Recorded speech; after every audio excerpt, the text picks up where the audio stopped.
महाराज जी। महाराज जी, जब श्री धाम और प्रभु की कृपा निस्संदेह बढ़ रही हो, ऐसा प्रत्यक्ष आभास, अनुभूति और अनुभव भी हो रहा हो, पर प्राणी की अयोग्यता कम ना हो रही हो, साधन ना बढ़ पा रहा हो और आत्मग्लानि हो रही हो, तो क्या करना चाहिए? उसे अगर सही ढंग से आत्मग्लानि हो जाए तो सुधार हो जाएगा। सही ढंग से आत्मग्लानि हो जाए, अभी आत्मग्लानि सही ढंग से नहीं हो रही, तो सही ढंग से हमें पश्चाताप हो जाएगा, आत्मग्लानि हो जाएगी, तो फिर हमसे जो नहीं होना चाहिए वो नहीं होगा, जो होना चाहिए वो होगा। हमारे साधन को एक अंधा आदमी बांट बट रहा था, रस्सी मूंज की, एक मूंज होती है उसकी रस्सी बट रहा था, पीछे एक पड़ा आ गया भैंस का और वो हरी मूंज को चबाता, तो कहते हैं अंधा बटे और पड़ा चबाए। अंधा बट करके पीछे से खिलाता जाता और पीछे पड़ा था वो चबाता जाता। तो जब वो शाम तक बटने के बाद ऐसे किया तो उसकी जितनी हाथ में थी उतनी ही आई। तो बोले क्या हुआ? बोले अंधा बटता गया और पड़ा। तो ये जो काम क्रोध लोभ मोह मद मत्सर है ना, ये पड़ा है। हम जितना भजन करते हैं चबा जाते हैं। अगर हम गलत प्रयोग ना होने दें, बार बार हम इसलिए करें कि यहां हमसे चूक होती कि यार आज 60,000 नाम जप किया, अब आज का तो काम हो गया ना, थोड़ा मनोरंजन करते हैं, पड़ा चबा जाएगा। वो आपके भजन के प्रभाव को ढक देगा। थोड़ा मनोरंजन किया, थोड़ा मन चंचल हुआ, थोड़ा गलत आचरण किए, फिर सुबह 60,000 नाम जप किए, तो ऐसा हुआ जैसे हमने पोछा लगाया और धूल भरी आंधी चली, फिर गंदा हो गया। फिर पोछा लगाया, फिर धूल भरी आंधी। एक साधक थे तो उन्होंने गंगा जी की महिमा पढ़ी कि एक बार गंगा नहाने से 100 यज्ञ का फल होता है। 100 यज्ञ करे तो जो फल उससे होता है एक बार गंगा नहाने से होता है। तो वो वैश्यागमन करने लगे, वैश्या से संपर्क करके। तो जब उनसे लोग कहते हैं कि भगत जी रोज गंगा नहाने जाते हो और वैश्या के पास भी जाते हो, तो कहते तुम्हें क्या पता गंगा नहाने से 100 यज्ञ का फल होता है, वैश्या 1-2 यज्ञ का फल ले लेगी। तो गंगा मैया को लगा कि हमारी महिमा को कलंकित कर रहा है, तो एक बालिका के रूप में जब वो नहाने गया तो सफेद कपड़ा लेकर गंगा के जल में डालती और फिर बालू में कर देती, फिर जल में डाल धोती, साफ हो जाता, फिर बालू में कर देती। तो महात्मा जी सोच रहे थे कि लंगोटी पे हम स्नान करेंगे, बालिका चली जाए तो फिर, और थोड़ी देर खड़े रहे, बस वो वही क्रिया, जल में डालकर स्वच्छ करना और फिर बालू में गंदा कर देना। रहे बार बार धोती है गंदा करती, जब धोती है तो गंदा क्यों करती हो? गंदा ही करना तो धोती क्यों है? ऐसे बोले ये बात तेरी समझ में आ गई, ये बात तेरी समझ में आ गई। उस समय गंदा ही कपड़ा था, ये बात तेरी समझ में आ गई। जब तुझे पाप ही करना है तो गंगा क्यों नहाता है? जब गंगा नहाता है तो पाप क्यों करता है? देख तेरी यही दशा है, उस समय कपड़ा गंदा था, तेरी यही दशा है, जब तू मरेगा तो नरक जाएगा, क्योंकि तू गंगा स्नान का दुरुपयोग कर रहा है कि भाई 100 यज्ञ का फल मिलता है, 2-4 यज्ञ का फल ले लेगी, शेष तो हमें बचा रहेगा। तो हम लोग क्या करते हैं कि जब हमारा पाठ पूजा और नाम जप हो जाता है तो मन कहता है ये तो हो गया ना, अब चलो और करते हैं, मनोरंजन करते हैं, फिर वो गलत आचरण। तो दोनों का बैलेंस वो बना के चलता है, तो इसीलिए वो उन्नति नहीं हो पाती, अध्यात्म उन्नति। और कुछ दिन बाद मन उसका निराश हो जाता है, क्या कई वर्ष से लगे कोई लाभ तो हुआ नहीं, तो वो आध्यात्मिक मार्ग धीरे धीरे वो छोड़ देता है। इस बात को देखते रहे कि हमारा आध्यात्मिक मार्ग प्रकाशित होता रहे, बढ़ता रहे, हमारे द्वारा जो त्रुटियां हैं वो नहीं होनी चाहिए, वो हमको बंद करना है। मतलब 1 बार हो गई, 2 बार हो गई, 10 बार हो गई, 50 बार हो गई, हमको छोड़ना है। जैसे कोई चीज है हम खा रहे हैं, मतलब तंबाकू खा रहे हैं, लेकिन हमारे मन में ग्लानि कि हमें इसे छोड़ना है, खा जरूर है लेकिन मुझे इसे छोड़ना है, मुझे इसे छोड़ना है, तो एक दिन आपको घृणा हो जाएगी, छूट जाएगी। और जब राग पूर्वक सेवन करेंगे तो नहीं छूटेगी, और जब घृणा पूर्वक सेवन करेंगे कि मुझे इसे छोड़ना है तो आप छोड़ देंगे, करते हुए भी आगे चलकर आप छोड़ देंगे। तो हम लोगों का बहुत जन्मों का गंदा अभ्यास है, बहुत जन्मों से हम लोग बहुत गलत करते आए हैं। अगर गलत न करते रहते होते तो भगवान मिल जाते। तो अब हमको अवसर मिला है अच्छाई करने का मनुष्य जन्म में, तो हम साधु संघ के द्वारा, शास्त्र स्वाध्याय के द्वारा जाना कि सबसे बड़ी अच्छाई है भगवान का नाम जप करना, भगवान को प्रसन्न कर लेना, भगवान को प्राप्त करना, अध्यात्म में चलना। अब हमको अध्यात्म विरुद्ध आचरणों पर अंकुश लगाना चाहिए।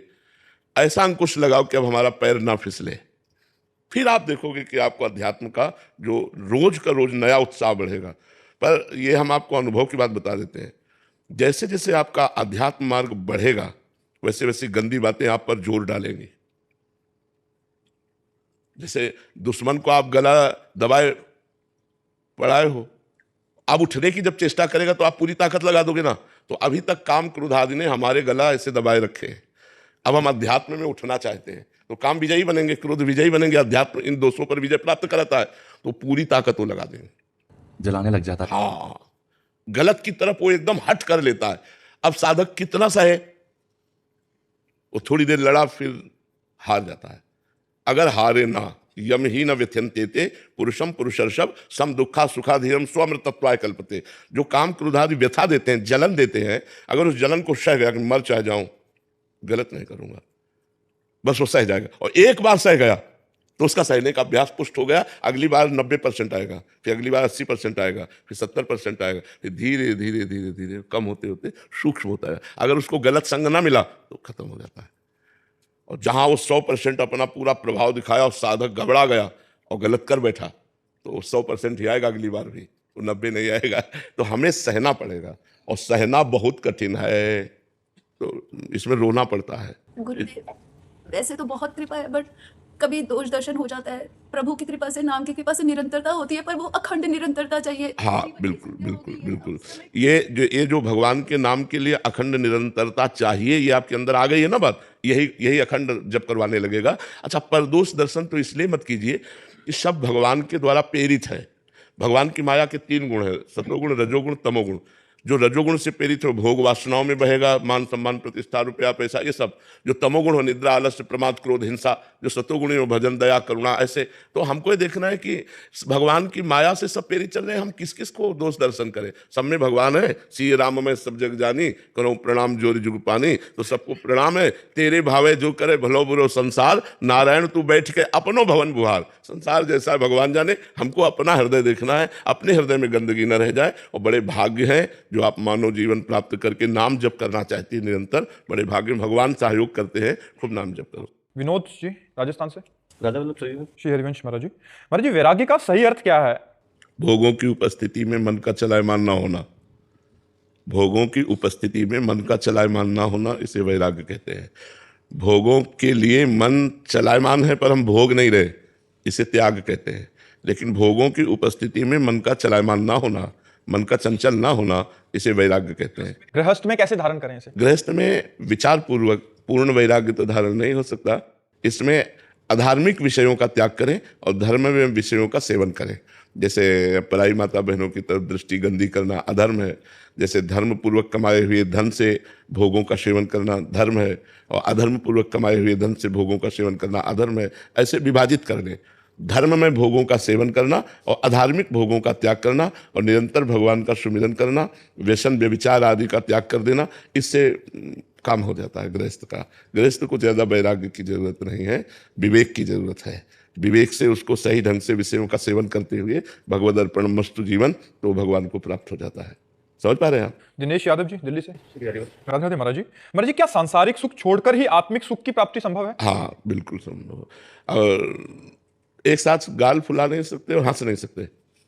क्यों? अगर हंसोगे तो गाल नहीं फूलेंगे, तो हंसना है तो गाल नहीं फूल सकते। ऐसे ही विषय आनंद लेना है तो भगवदानंद नहीं ले सकते, और भगवदानंद लेना है तो विषयानंद का त्याग करना ही होगा, वैराग्य करना ही होगा। अगर विषयानंद का वैराग्य नहीं होगा तो भगवदानंद का अनुभव किस मन से करोगे? वही मन विषयों का सेवन कर रहा है, विषय भोगों में लगा है, तो प्रभु की तरफ जाएगा ही नहीं। प्रभु की तरफ जाने के लिए पहले उसे विषयानंद से वैराग्य करना पड़ेगा, हटाना पड़ेगा, तब तो प्रभु की तरफ जाएगा। जो राग किए हुए शरीरों में, परिवार में, भोगों में, संसार में, उसी राग को जब हम पलटते हैं प्रभु की तरफ तो अनुराग हो जाता है। तो अनुराग प्राप्त किए बिना भगवत प्राप्ति होती नहीं। मिले न रघुपति बिना अनुरागा। और राग त्याग किए बिना अनुराग नहीं होता।